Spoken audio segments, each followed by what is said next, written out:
Thank you. My name's David Stein. I work on our AWS go-to-market team covering our file storage portfolio, and I'll be joined by Christian Smith halfway through the presentation to talk about our file portfolio. We'll review some of the use cases and ways that customers are using the platform.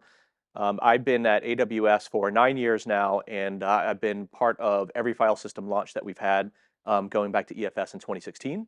So I know some things, but not everything, and we've got some extra support online with Srinath Kurtikar as well, if we have any technical deep dive questions, and he'll be able to help with as well. All right, so before we jump into it, I'd kind of like to start with what customers are asking for when they come to AWS and why we created the portfolio that we did.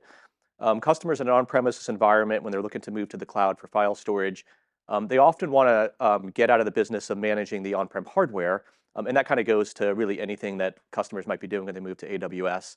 Not having to set up and procure the infrastructure and have to keep it up and running and managed. But the other thing that customers ask for a lot, and what we hear from, is they don't want to have to manage the file infrastructure as well.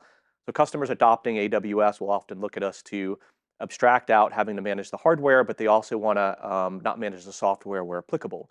And file storage is a great use case where it adds a lot of undifferentiated heavy lifting in an on-premises environment, and they want to be able to just create a fully provisioned file system in the cloud with just a few clicks, and not have to worry about managing all that underlying software, dealing with things like patches and updates and managing backups and encryption and things like that.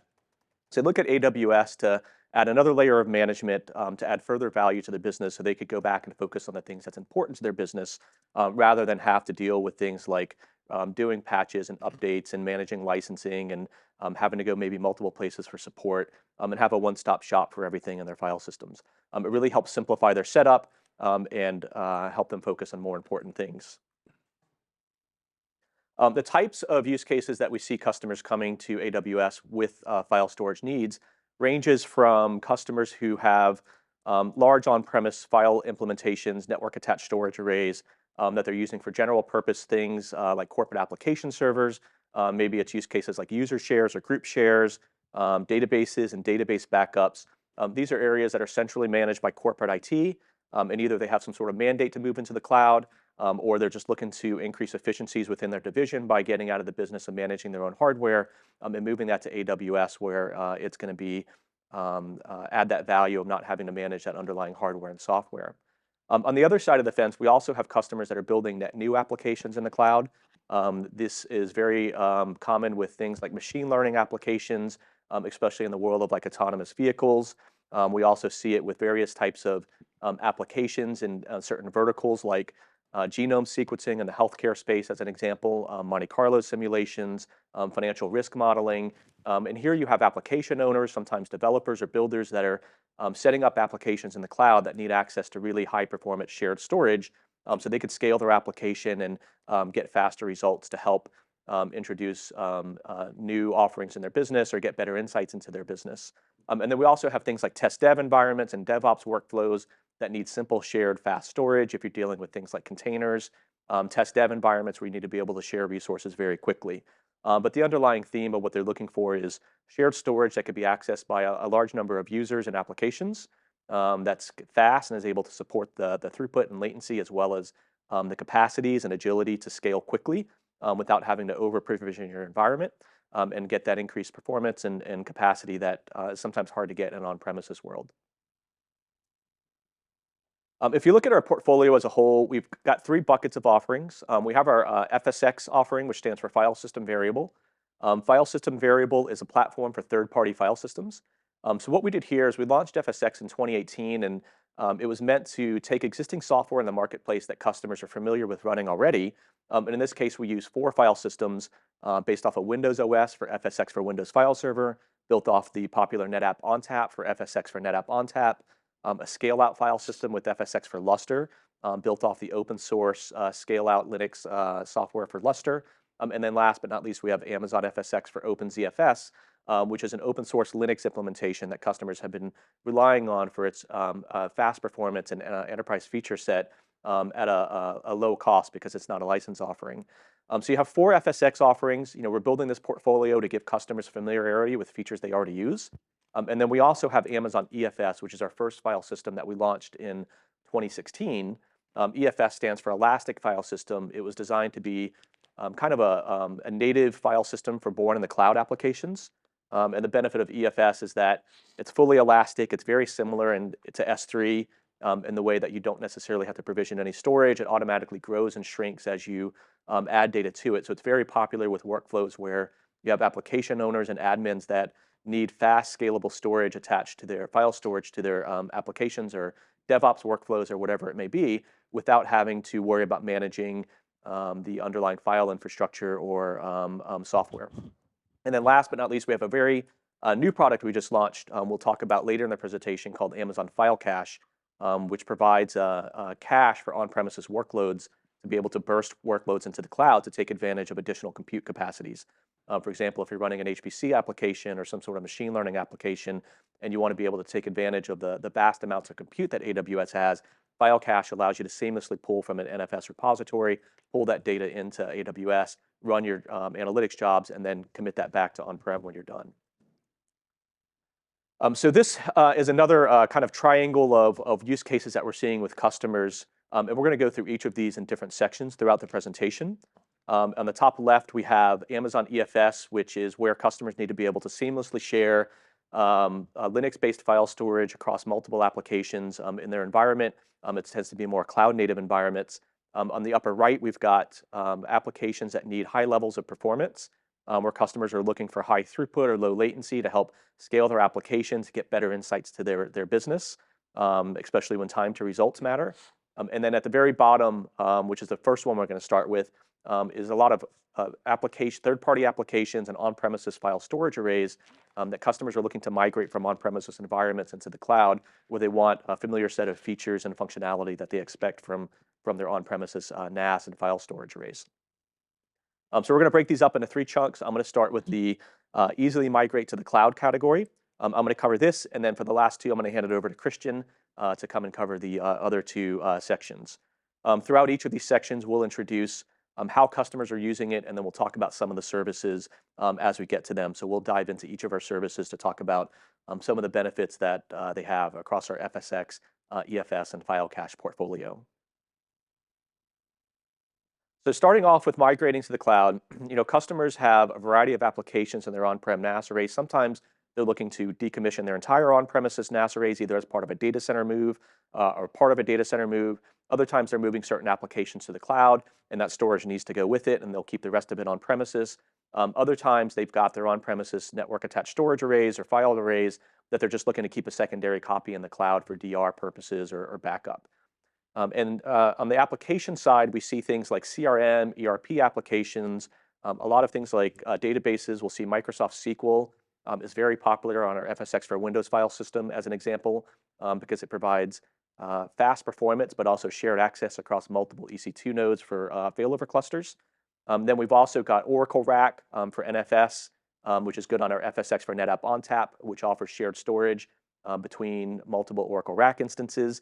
We have SAP HANA, which supports our FSx for NetApp ONTAP, and a variety of different other types of applications. We see eDiscovery, if you're familiar with Relativity and Nuix. David, you've got something on this file gateway here. I see that in the other slides. What is that?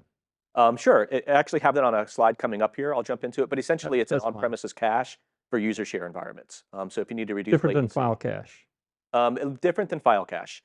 So File Cache is designed to burst into the cloud to take advantage of compute. So you could cache that data from an on-prem NFS cluster to File Cache, process it in the cloud, and spit it back.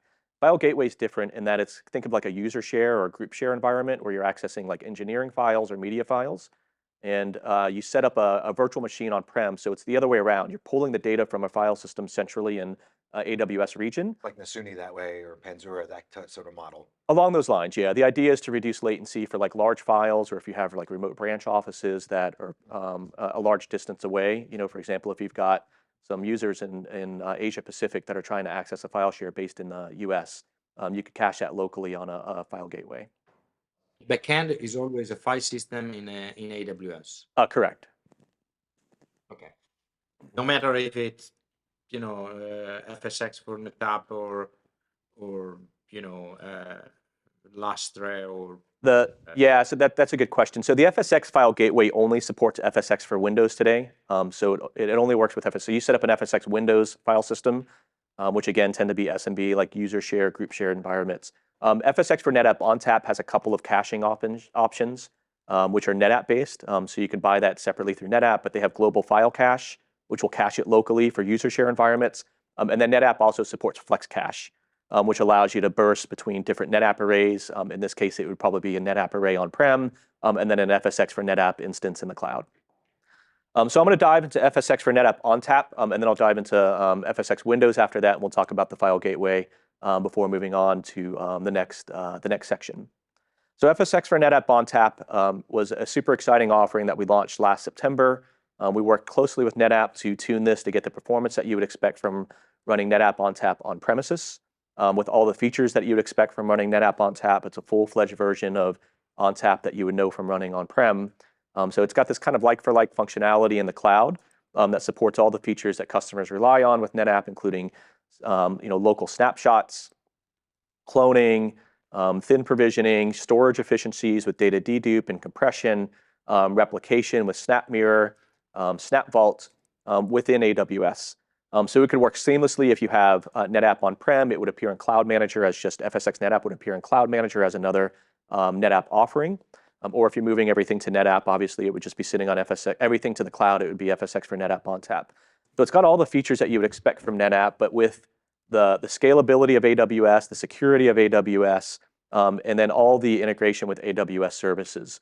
So in the console, you go to FSX, you spin up FSX for NetApp, you choose how much capacity you want, how much throughput you want for performance, and you could choose IOPS independently, and then provision a file system, and then we keep it up and running from there. So part of the benefits of a fully managed file system, going back to what customers are, I said at the beginning of what customers are asking for, not having to manage the underlying infrastructure, we handle all the patches, the updates, we keep it up and running, refresh hardware behind the scenes.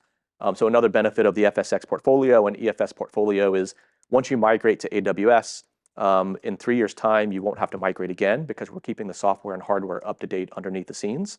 So it becomes kind of a one-time migration, and you don't have to look at making that migration every 3, 4, or 5 years. With FSX for NetApp ONTAP, you can get petabyte scale very easily. You have unique levers to pull for high performance, and we have offerings that give you different availability models between single AZ and multi-AZ offerings that I'll jump into here on the next slide, I believe, or 2 slides from now.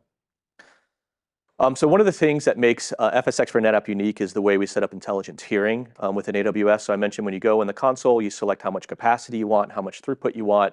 That throughput, by the way, could be scaled up and down as you go. So it makes it very easy to adjust your performance over time. The capacity as well is broken up into 2 different tiers typically. You can have all of it in an SSD tier if you want, if it's like a high performance application. But what we find with a lot of customers is most of the data gets cold pretty quickly. So we use an 80-20 rule. Assuming that 20% of your data is hot, 80% is cold. What you actually provision is up to you. It could be 40% hot and 60% cold. It could be 10% hot, 90% cold. But what you do is you provision a certain amount of SSD storage you would expect to be about 20% of your total data set in that 80-20 example. And then you set a tiering policy that automatically tiers that data down to a colder set of storage based off time, ranging from a policy of data age of 2 days up to, I believe, 180 days on the high end. Into a colder tier of storage. So the idea is that as the data gets cold and ages out, it'll be stored in this capacity pool tier, and the capacity pool tier is very elastic like S3, like you don't provision it. So it'll automatically grow and shrink as you add data. So we have customers running petabyte scale by saying, we'll have 192 terabytes of SSD storage, which is our max today. And then you've got unlimited capacity pool tier underneath it. So you can have 800 terabytes in capacity pool tier, and then maybe 200 terabytes in the SSD tier.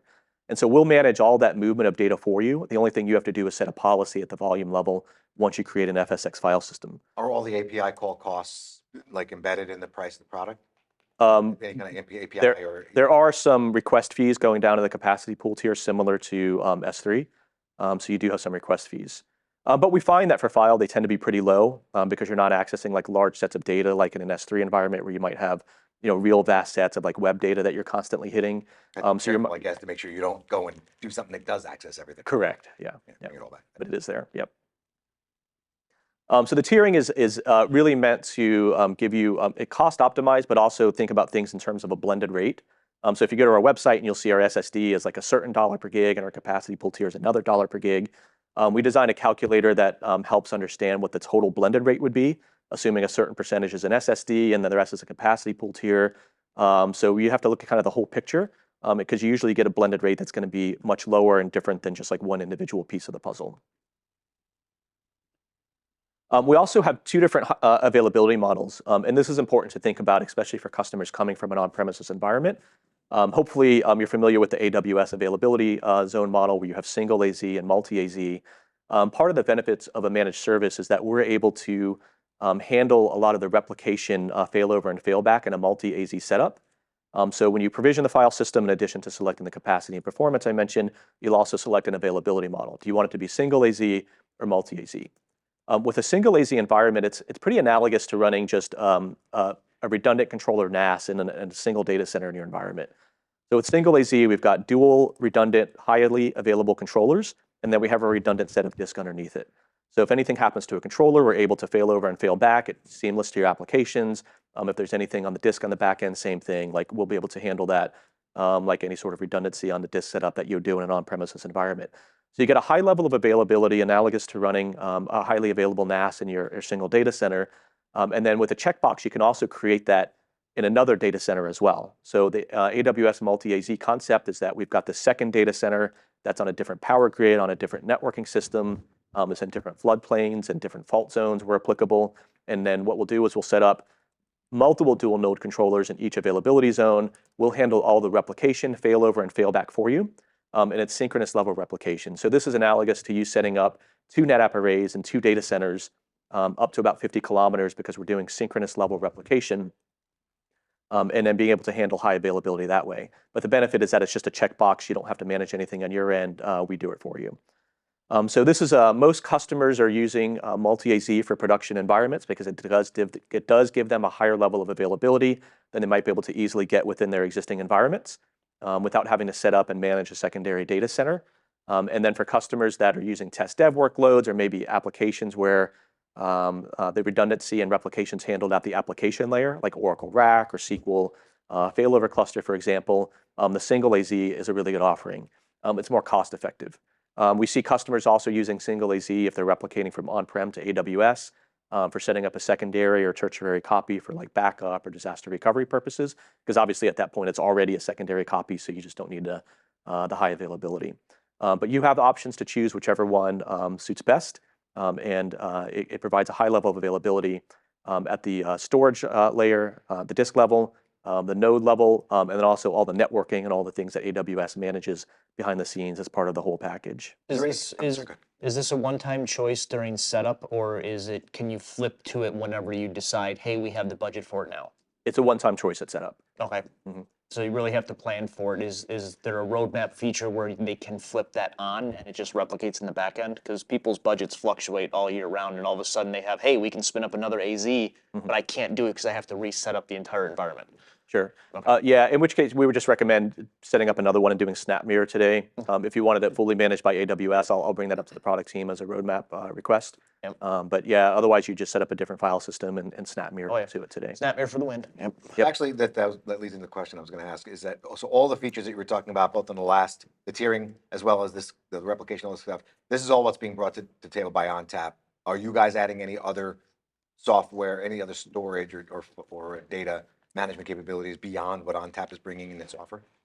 Like, what do you mean? Is there like a specific area or just in general? All the things like ONTAP's kind of a known entity, right? SnapMirror, snapshots, all that stuff, right? Hi, I'm Christian.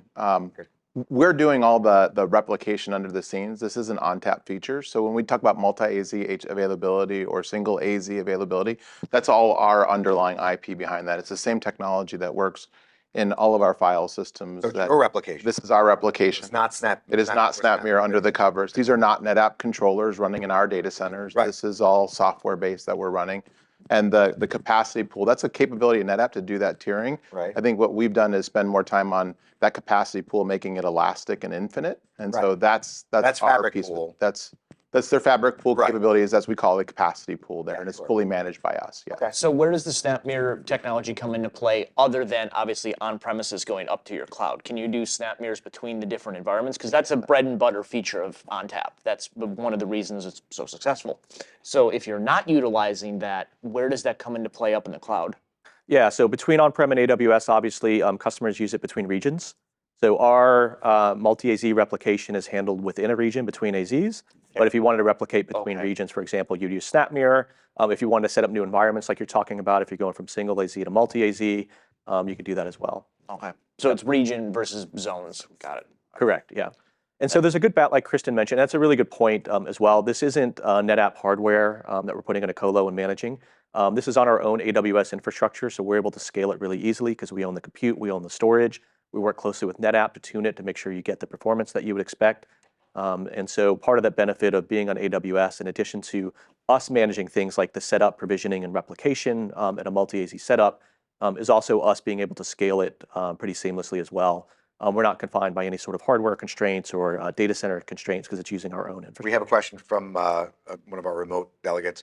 What level is replication at in the multi and single AZ configurations at the entire array, the entire virtual array at a volume level? What unit of measure are you replicating at using your replication in this? Is it the whole thing goes? And that's the unit. It's at the volume. So when you create the file system and you select multi-AZ, we handle it at the file system level. So you're not like picking individual volumes or SVMs. We're replicating the whole thing, and it's all seamless behind the scenes. So like if we had to fail over in a multi-AZ setup from one to another, that's totally seamless to you. Like there's nothing that you have to do to say this volume goes or this data gets restored. It's all managed by us. Got it. Yeah, so it's the full file system. Yep. It seems to me ONTAP had some S3 connectivity to do, cold tiering and That's things of Fabric that Pool. nature. That's what they were doing. I didn't see anything in this regard to support that. Is that? Yeah, this is the tiering that we do behind the scenes. So again, we abstract that out, so it's managed by us. So you set the tiering. I understand that volume the level. SSD disk intelligent tiering thing is there, but this is, not only that, but also the S3 as yet a third layer or third tier.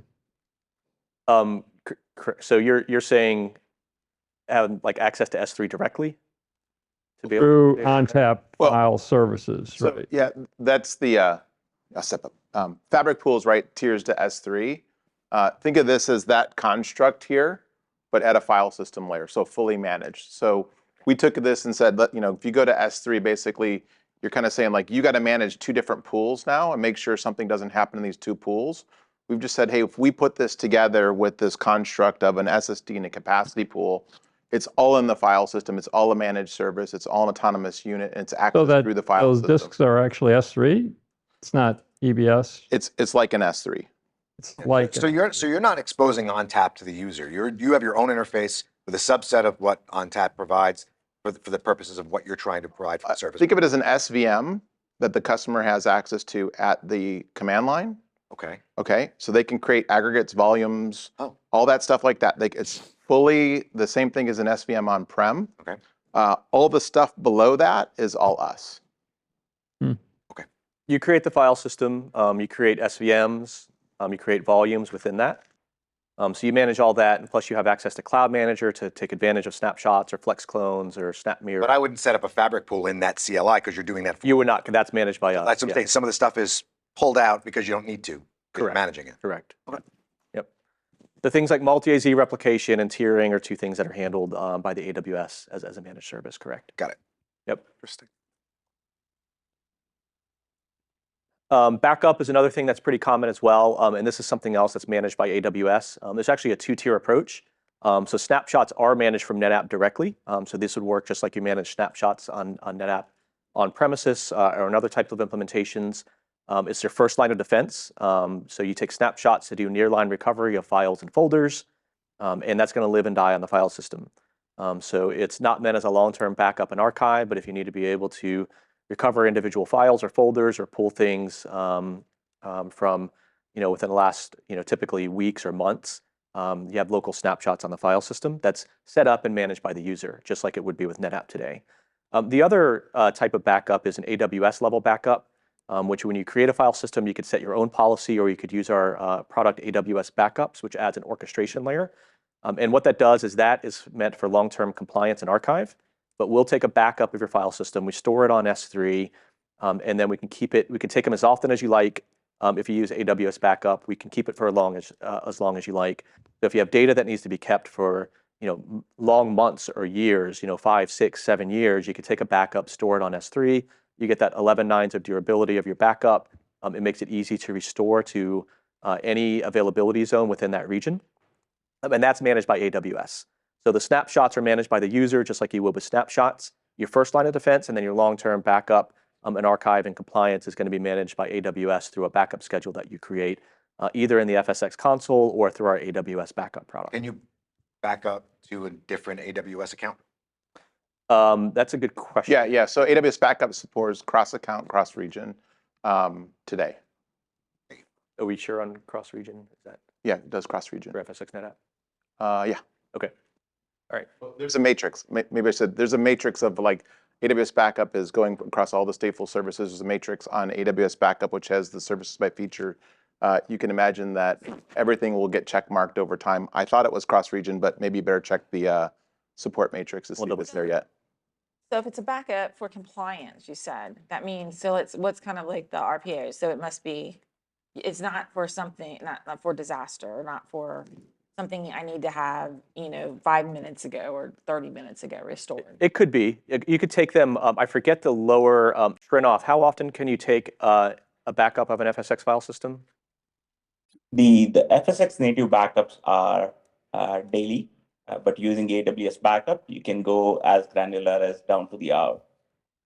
You could take them up to hourly. So compliance is just one thing I mentioned, but certainly backup and disaster recovery we see all the time as well. But it tends to be longer periods of time, because when you take a snapshot that lives on the file system, at some point it's going to get life cycled out based off some sort of policy. And then the backups on AWS are kept for a long period of time. And so it could be months, it could be years. It's really just up to you. What's your level of integration with, let's go to Oracle, my purview, with things like Recovery Manager or RMAN? So if a DBA wanted to use, the intrinsic Oracle backup technology, backup and restore and recovery technology, does this interface directly with that? I noticed additional backup software there on your last bullet point. If you're using NetApp snapshots that integrate with that, like locally on the FSx NetApp file system, you could set those policies just like you would with NetApp today. Our AWS backups are file system backups and recovery. So we don't integrate with applications today. You would restore the entire backup, pull the files you need, or promote that backup to be your primary volume. I see your point. Okay, thank you. All right. Srinath, while I have you, does backup support cross-region for FSx NetApp?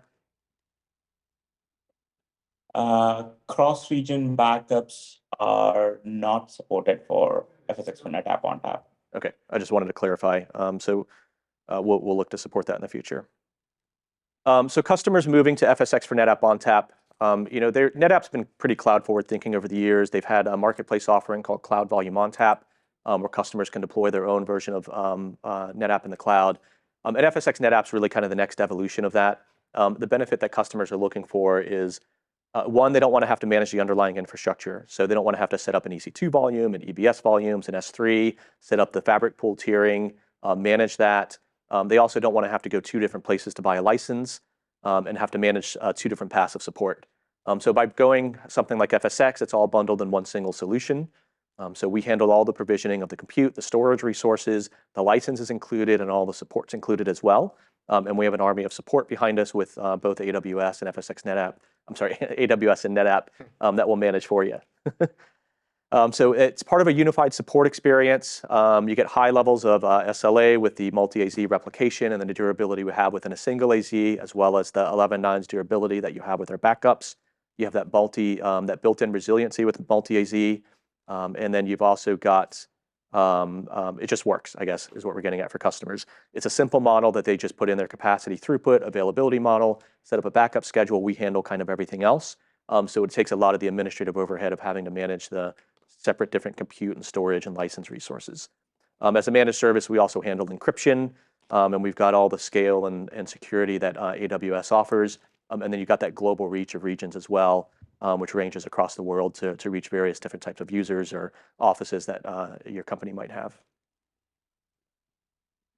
So I just have a case study slide, then I'll jump into FSx for Windows briefly before handing it over to Christian.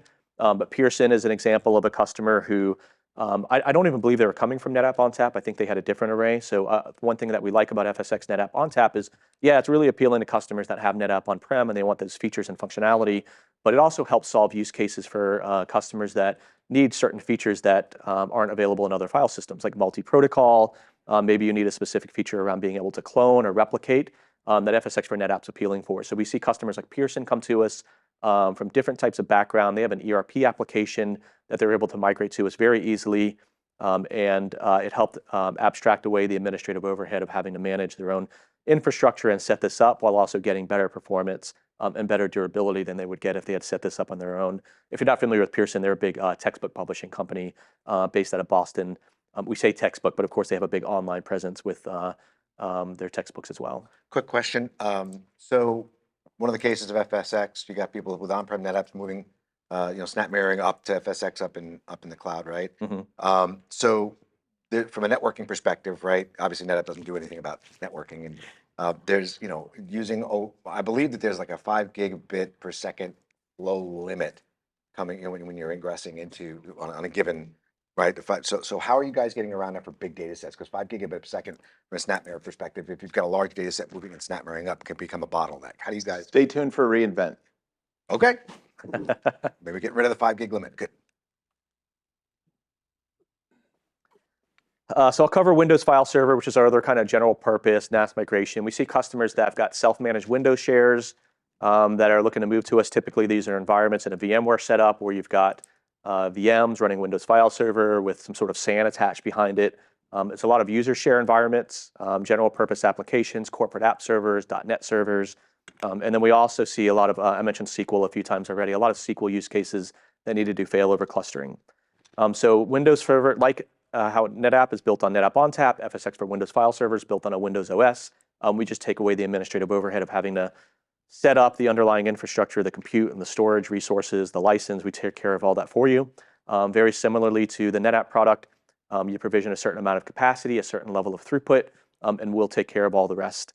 We also have multiple availability availability configurations with single AZ and multi-AZ. We have different storage types that we'll cover as well. But the idea here is you get all the benefits of running a Windows file system.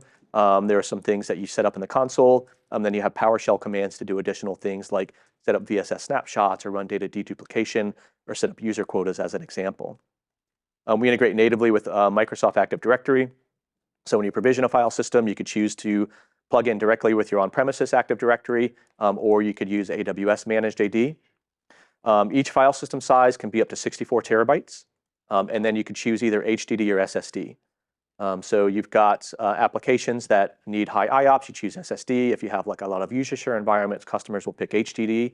And then we have customers running petabyte scale today by setting up a DFS namespace server with multiple FSx file systems underneath it to aggregate it together to get multiple hundreds of terabytes or petabyte scale. We also have flexibility. We could both of our NetApp and Windows services, you could start small and scale your capacity up as you grow. The FSx NetApp grows up to 192 terabytes of SSD. The capacity pool tier can infinitely increase. FSx for Windows can grow up to 64 terabytes on the SSD or HDD, and then you can use namespaces to get larger file systems in that. And then the throughput level you choose can also be scaled up or down as you go.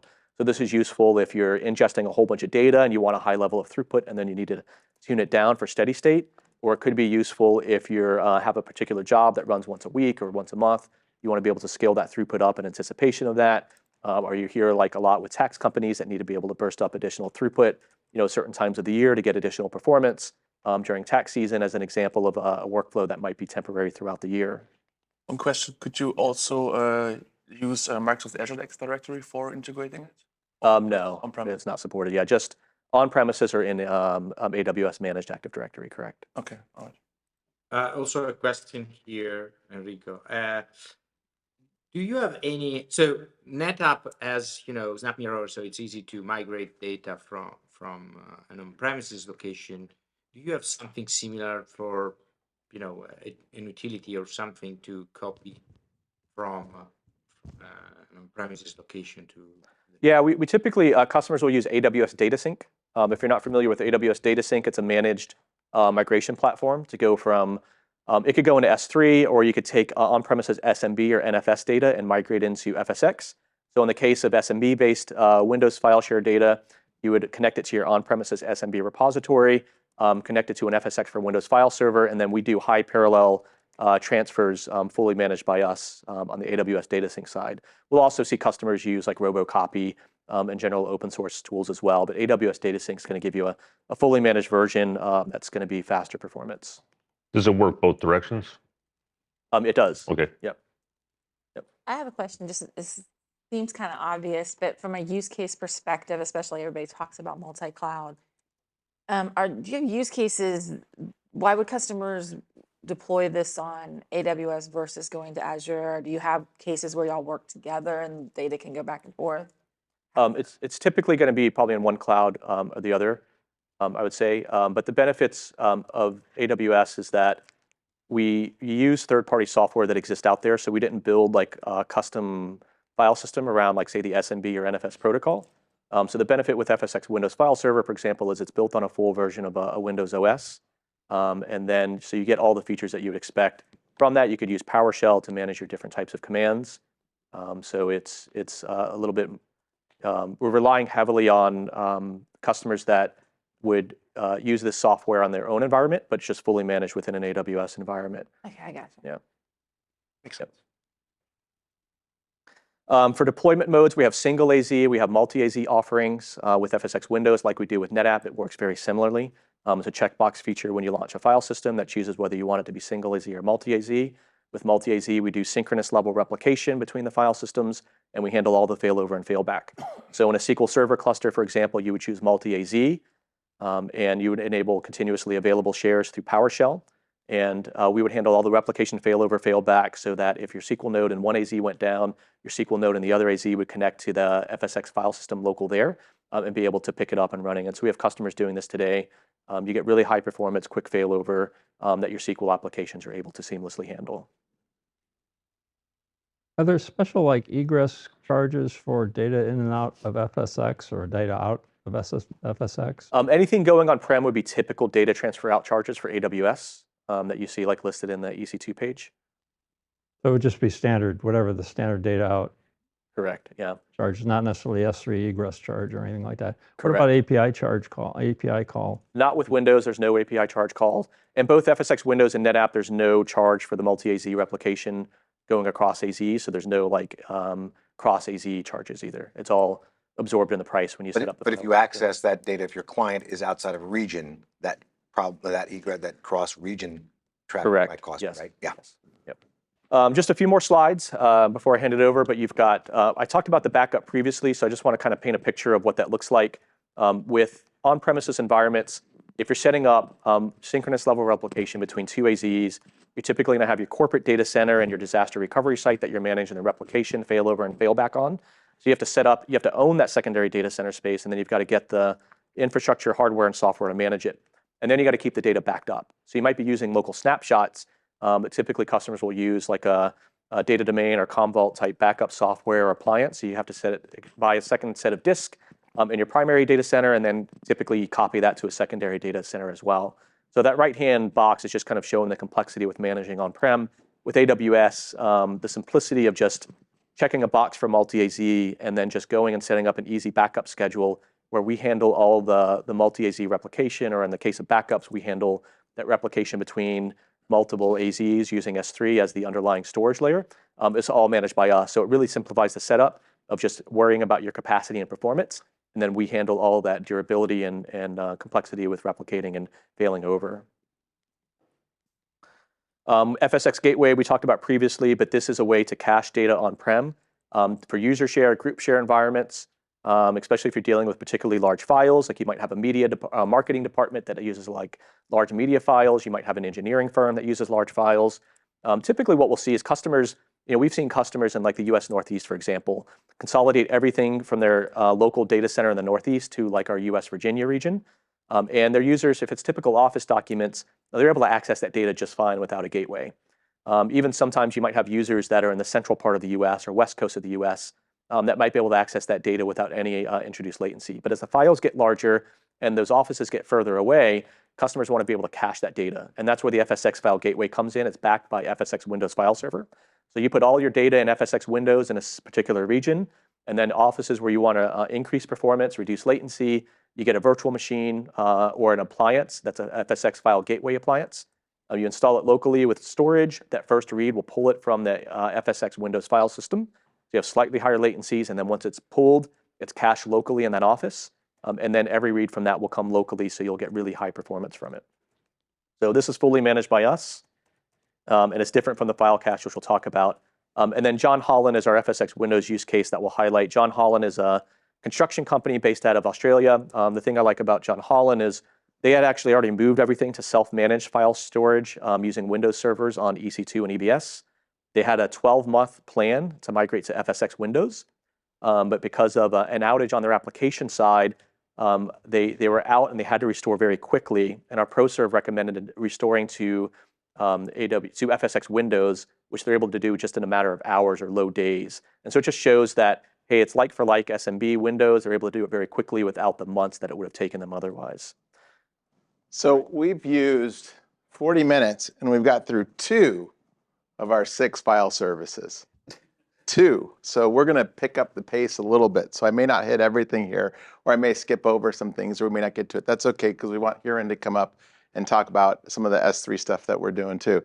So my name is Christian Smith. I run the go-to-market for all of what we call FEDS, File, Edge, and Data Services. I go way back into the 90s when it was just a couple of file shares and some NAS appliances, then have gone through scale up, scale out, and data management, and now at AWS.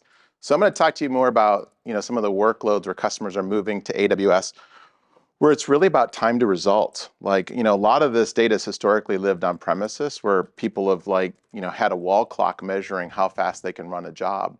And with the increasing amount of compute we have in AWS, it gives a lot of our customers unlimited capabilities to say things like, hey, we're going to go run this genomics job, and instead of using 1,000 cores, go use 25,000 cores, which means you need storage to actually keep up with that, right? Because that's a pretty heavy load to move data that fast with that low latency, high throughput.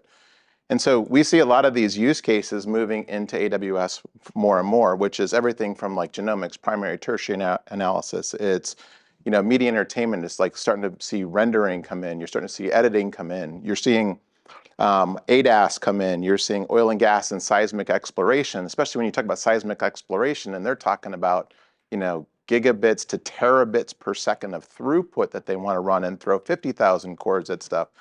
So a lot of these workflows are starting to gravitate into more of an AWS environment. And so we're going to talk about 3 of those use cases, 3 of those file systems that start to address various modes of working between on-prem and AWS and between compute.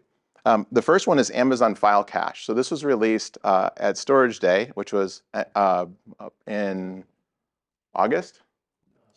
September? August? But we went GA with this in 9/29. File cache is the equivalent of, I have a bunch of NAS systems on premises. I stand up a cache in AWS, and I start using compute, and we actively cache data into AWS as it's accessed. That's Amazon File Cache. And it's really meant for those types of jobs that you don't know what data you're going to access, and you don't want to replicate it all in because it's petabytes. So you don't want to replicate petabytes in and realize you're only accessing gigabytes or terabytes. File cache is a way that you can quickly instantiate and run a bunch of compute in AWS, whether it's CPUs or GPUs, and provide that low latency, high throughput access.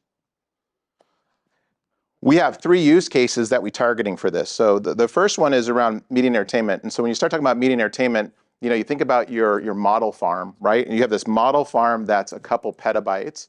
And so when you go to render a frame, you don't know what that frame's going to use in terms of that model farm. And so you stand up file cache, and then you can access that data as it's requesting, say, an image or a shade or a animation, it's only pulling that data in, and it can keep using that over and over again as it renders in AWS. You see it in the financial services space where you talk about like tick data and Monte Carlo simulation. And increasingly, a lot of the customers we're seeing today are starting to do more ML. Like, I have an analytics pipeline on-prem, but I want to use your GPUs. I want to use your compute infrastructure to go scale up my ML environment. How it works? Yeah. Sorry, can you play to the cache or preheat the cache? Can you preheat the cache? No, this one's going to be cached on access. So the first time, we don't have to preload metadata with this. The first access will cache that data that you're going to access, because that's the intent. You don't know what you're going to access until you go access it. I will talk to you about another mode within AWS with FSXL where we do preload the cache that provides that type of environment when you're going in AWS from things like S3 to a file system or across region that allows you to do something like that. And if you know the data set that you need to preload, you can kind of fake that with this and just write a script that accesses it. Correct. And then pulls it all up, and now you're preloaded. It's the same thing. It's just not a problem. That's it. You're absolutely right. You can go just write a script to go do that if you want to.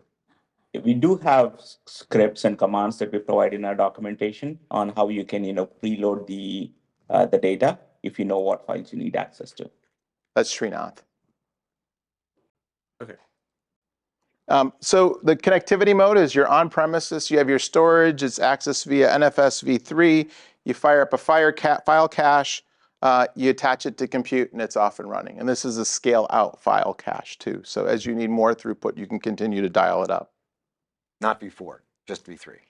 Just v3 right now. So if you're running the cloud bursting in multiple regions and that sort of stuff, does file cache, I mean, how is file cache being deployed? Is there like, do you have to have an EC2 instance in an AZ to run file cache, or is it automatically a service behind the scenes that AWS is supplying? And the size of the cache, what happens when data is actually written in the compute at the site? I mean, there's lots of stuff here, complexity of these caches that could be. So the cache is a service. It's a native service. So you'll go right into our console and say, I want to deploy cache. I want to attach it to this system. And it just stands up and goes. And you say how much throughput and IOPS you want on it. And we pre-size that cache. And you can pick how much capacity you want to cache.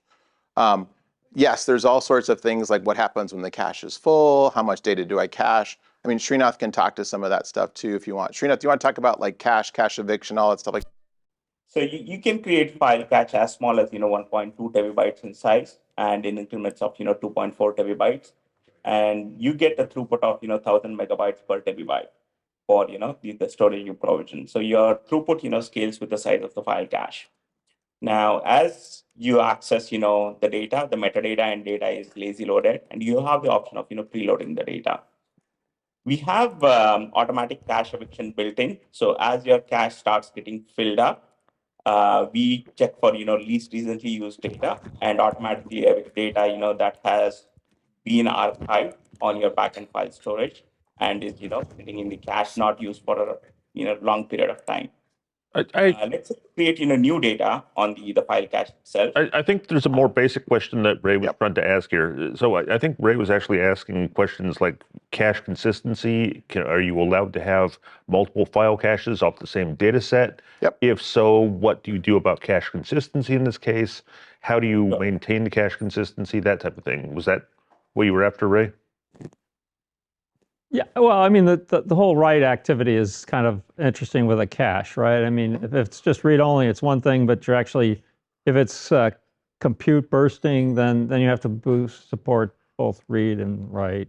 Yeah. And so now the data is sitting in cache. It's also potentially sitting on the back end. How does that data get flushed? When does it get flushed? Is it done? Is it a write through? Is it write back? Yep. Lots of questions in that regard. Yeah. So we don't support write through today. So it's you can think of it as a read cache. So we automatically load the metadata and the data on access. If you create new data on the file cache, the data is written to the file cache and not written directly to the backend NFS or S3 repository.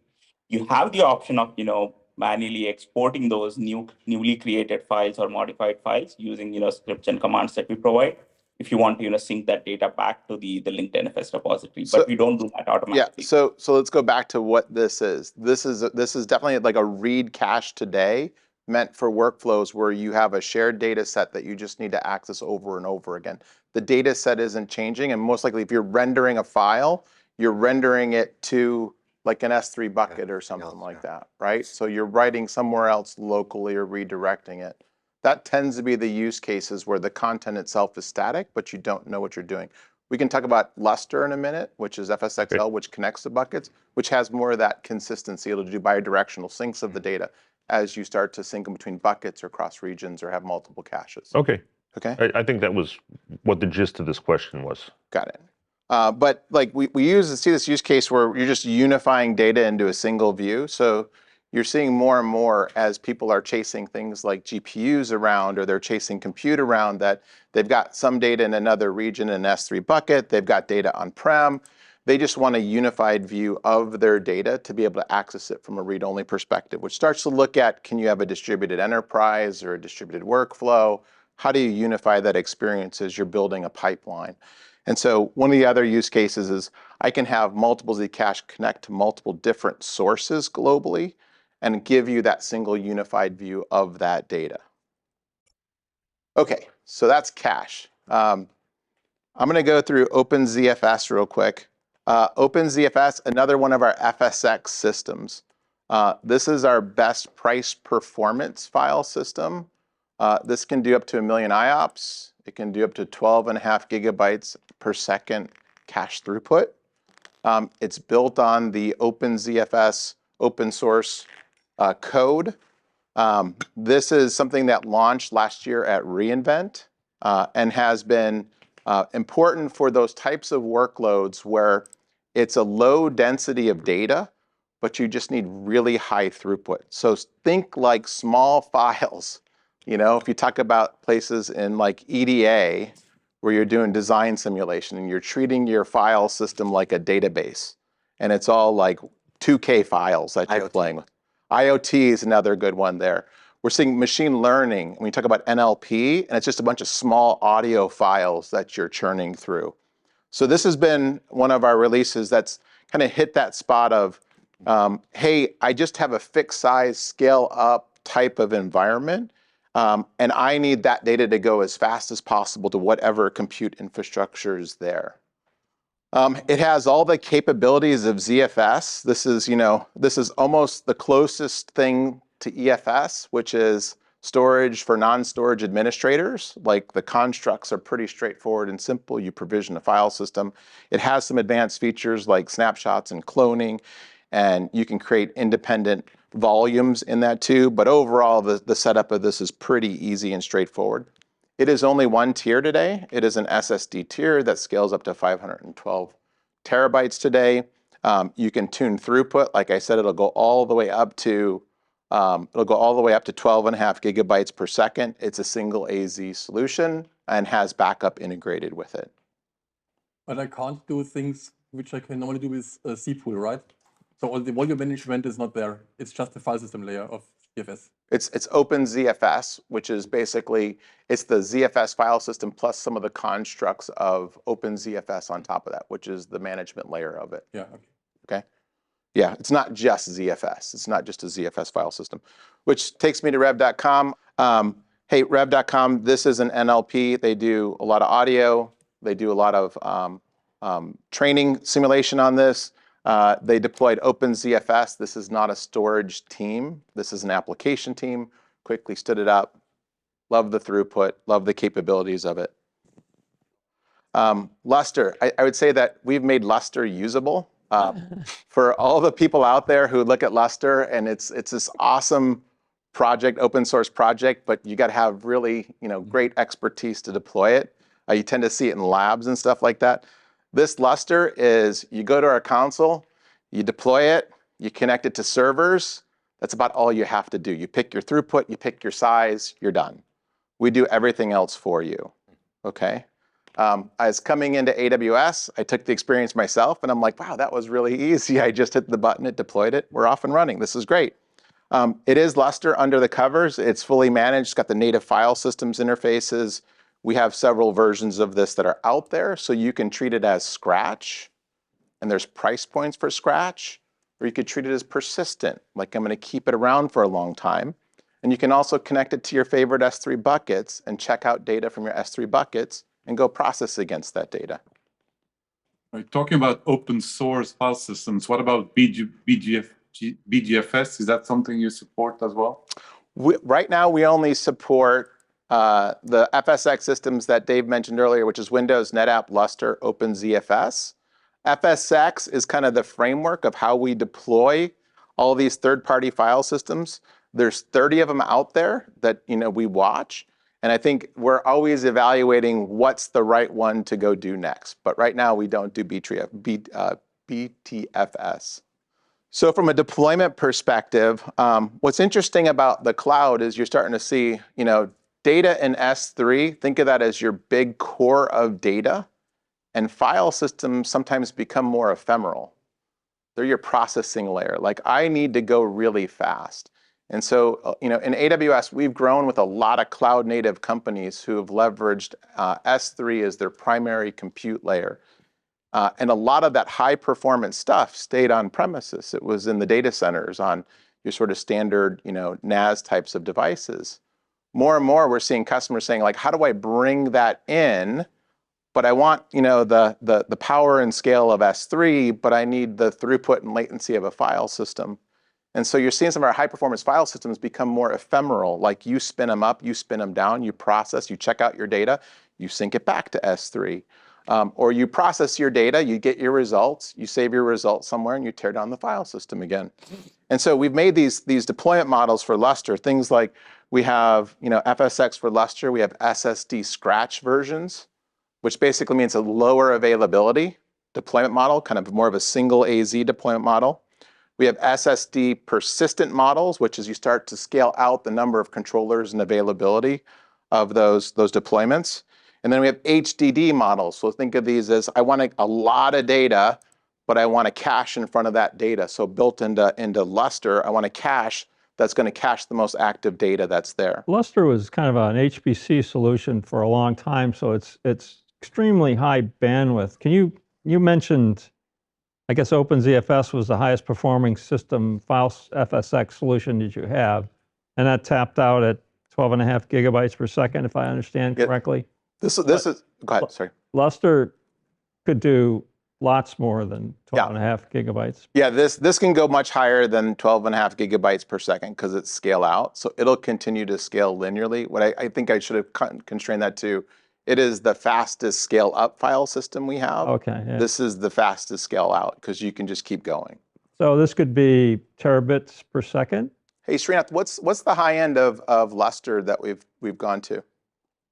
Yeah, we can scale to terabytes of throughput, right? So we have different throughput tiers, like on the persistent file systems, we have 125, 250, 500, and 1000 megabytes per terabyte.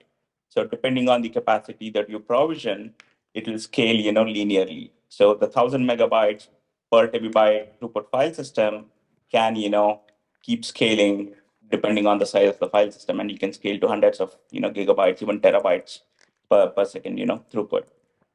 The other thing that Lustre had was billion file kinds of numbers. ONTAP and those guys are pretty limited, trillions of files rather than billions of files. Yeah. I mean, but Lustre had, it's an HPC solution, so it's almost like you could build a supercomputer in the cloud. Is that what you're trying to do? Pretty much. Yeah.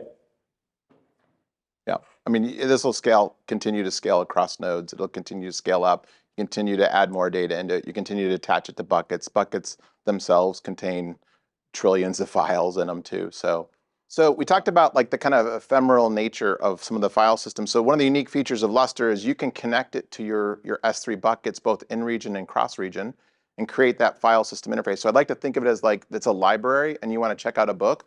I have all my genomics data, but I only want to process that thing. I check out that data into a file system. I go do my primary and tertiary analysis. I'm done. It automatically syncs back to the S3 bucket, and I'm done with that analysis then. And so this is quite a use case when you talk about the volume of data that exists out in S3 and people wanting to go drive more and more insights off that data as fast as possible. So it's as simple as you hook it up to the bucket, you import the data, and then automatically at the end you can choose it syncs dynamically or it syncs on end, but you can then sync the data back into that S3 bucket. I go back to the API calls and the kind of use cases for Lustre with the billions of files that Ray's talking about. That scares me. Well, you can set it up in a cache mode too. So it'll pull just the metadata in to start out with, and then on access, it'll cache the files that you want to access. So you don't have to preload it all. It doesn't have to all the data be there, okay? Rivian's use case, I'll skip this. I'll bring Hirin up, but this is CAD CAM simulation. They were doing a lot of this on-prem, moved it in AWS. Now they're doing all their concepts and simulation in AWS.